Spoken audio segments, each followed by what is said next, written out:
इसके साथ ही सरबीन इख्तिताम को पहुंचा। सरबीन की पूरी टीम को इजाजत दीजिए। जाते जाते खबरों का खुलासा अब्दुल्ला फारूकी से। पाकिस्तानी हॉकी टीम के लिए इंडिया में दुकानें खोल दी गईं। ये खबर का उन्वान है, हमारी वेबसाइट पर जरूर पढ़िएगा। इसी के साथ ही सरबीन का वक्त भी खत्म हुआ। अब्दुल्ला फारूकी को इजाजत दीजिए। अंसर समेत सरबीन की पूरी टीम को इजाजत। आखिर में खबरों की सुर्खियां। यहाँ प्रोग्राम सरबीन अपने इख्तिताम को पहुंचा। उबैद मलिक को सरबीन की पूरी टीम के साथ दीजिए इजाजत। आखिर में खास साथ ही सरबीन का वक्त खत्म हुआ। आज प्रोग्राम के एडिटर थे अब्दुल्ला फारूकी और प्रोड्यूसर हारून रशीद। नादिया सुलेमान समेत पूरी टीम को इजाजत दीजिए और आखिर में आलमी खबरों की शह सुर्खियां सुनिए हुदा इकराम से।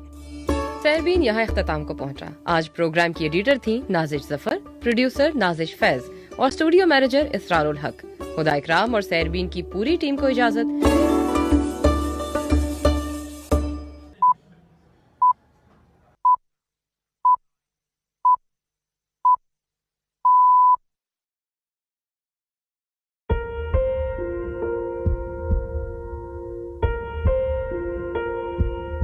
हमारे यहाँ टीवी है न कोई और जरिया है। बराए मेहरबानी करके बीबीसी को दोबारा खोला जाए। खबरें तो और जगह से मिल जाएंगी, लेकिन आपके साथ जो एतमाद था वो अलग था। वो हमारा रूह जानता है, दिल जानता है कि कितना आपके साथ एतमाद था। बीबीसी उर्दू पाकिस्तान के एक्टिंग एडिटर आसिफ फारूकी हमारे साथ स्टूडियोज में मौजूद हैं। आसिफ, ये सवाल सभी पूछ रहे हैं कि ये फैसला क्यों किया गया? जो खबरें आजकल लोग सुन रहे हैं वो डिजिटल प्लेटफॉर्म्स पे ज्यादा सुन टेक्नोलॉजी के साथ अपने मोबाइल फोन पे सुन रहे हैं, टेलीविजन पे देख रहे हैं। अगर रेडियो पे सुन रहे हैं तो रेडियो एफएम पे सुन रहे हैं। मीडियम वेव और शॉर्ट वेव अब उतनी ज्यादा नहीं सुनी जा रही। देखिए, रेडियो शॉर्ट वेव और मीडियम वेव पे बंद हो रहा है, लेकिन बीबीसी की खबरों का सिलसिला जारी रहेगा। हमारे डिजिटल प्लेटफॉर्म्स हैं, हमारी वेबसाइट है, हमारा टीवी प्रोग्राम है, हमारे एफएम बुलेटिन्स होंगे और उसके अलावा एफएम स्टेशन पे ही हम ग्लोबल न्यूज़ बीट जो अपना बुलेटिन है वो भी हम जारी रखेंगे। बीबीसी उर्दू की तकनीकी टीम का सरबीन के साथ सफर उसकी पाकिस्तान मुंतकली से पहले से जारी है और सरबीन की टीम की काविशें तकनीकी टीम की मुआवनत के बगैर आप तक पहुँच ही नहीं सकती।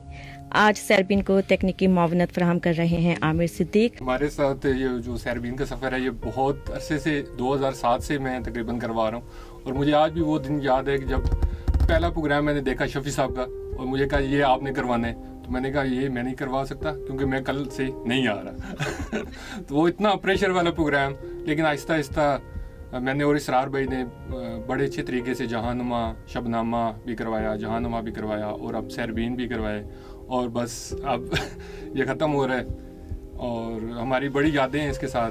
8-12 साल तकरीबन मैंने और इसरार भाई ने ये प्रोग्राम करवाए।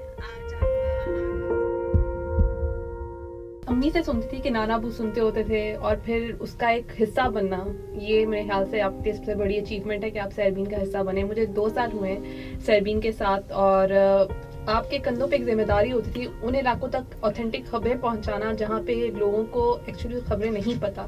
मेरा फेवरेट सेगमेंट रहता था आपकी बात, क्योंकि उसमें जो लोगों की कॉल्स आती थी वो इतनी ओरिजिनल होती थी, उनके मामलात ऐसे होते थे जो आमतौर पर मेन स्ट्रीम मीडिया पर नहीं होते थे। उनसे एक इंटरेक्शन, बल्कि मैंने कई ऐसे इलाकों के नाम सुने जो उससे पहले मैंने नहीं सुने थे। उन कॉलर्स इतनी दूर दराज से हमें कॉल करते थे, तो उनका वो प्यार मोहब्बत और उनका वो एतमाद जो सरबीन के ऊपर था, तो आज उन सबके दुख में तो हम शरीक हैं, लेकिन ये कि बहुत बड़ा ऑनर रहा मेरे लिए। ये प्रोग्राम हमारी होते हुए जा रहा है। जो भी जदीद दौर के तकाजे इसकी वजह बने हैं वो भी अपनी जगह एक हकीकत है, लेकिन ये भी एक एजाज़ ज़रूर रहेगा कि हमने सरबीन जो प्रोग्राम था उसमें कंट्रीब्यूट किया। मज़ेदार बात रेडियो की शायद है भी यही और सबसे मुश्किल भी कि आपके पास कोई चीज़ नहीं है, सिर्फ लफ्ज़ हैं और उन्हीं से आपने सारी मंजरकशी करनी है। शमशाद आफरीदी, आप बताएं। मेरा बैकग्राउंड खैबर एजेंसी से, जो एक बहुत ही पसमानदा और दहशतगर्दी से मुतासरा इलाका है, और उस इलाके से यहाँ तक का सफ़र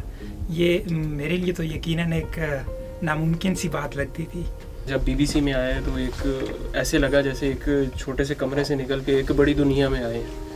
वो बड़ा खूबसूरत एहसास था। फिर यहाँ पे जो लोग थे, ख़ासतौर पर जो हमारे लंदन में साथी सीनियर्स हैं हमारे, उनके नाम मैं अगर लेना शुरू करूँ तो शायद वक्त कम पड़ जाएगा। जो लोग हमारी जनरेशन ने डायरेक्ट टीवी को देखा, उसकी नशियात देखी, तो रेडियो की जो जिस तरह प्रोग्राम बनता था, जिस तरह होता, वो बिल्कुल इसका मूड बिल्कुल मुख्तलिफ है हमारी जनरेशन से, इसके आदाब बहुत मुख्तलिफ थे। मैं सैरबीन को यूँ डिफ़ाइन करूँगी कि सैरबीन, अगर मैं इसको एक किरदार के तौर पे कहती हूँ, तो ये ऐसा किरदार था जो चलता फिरता था, उठाता था चीज़ों को, उनको जांचता परखता था, फिर सामने रखता था।